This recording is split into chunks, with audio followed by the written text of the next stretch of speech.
આજે અમારે જુનાગઢ જવાનું છે. ઠંડી બહુ જ છે એટલે સ્વેટર ને બધું પહેરી લીધું છે. કામાક્ષી તો બહુ જ મસ્ત લાગે છે આ સ્વેટર ને ટોપીમાં.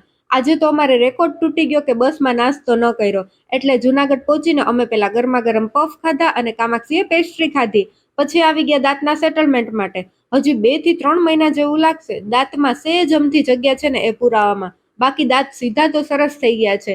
દાંતનું કામ પતાવીને અમે તૃપ્તિબેનના ઘરે આવી ગયા. ઈ લોકો હવે રાજકોટથી જુનાગઢ શિફ્ટ થઈ ગયા છે.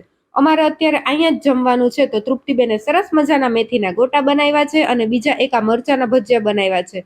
આ મરચાના ભજીયા તો શ્યામને બહુ જ ભાવ્યા. પછી અમે બધાય વારાફરતી વારા જમી લીધું અને જમીને પછી બધાય થોડીક વાર બેઠા ને પછી ચા પાણી પીને ડીમાર્ટે આવી ગયા.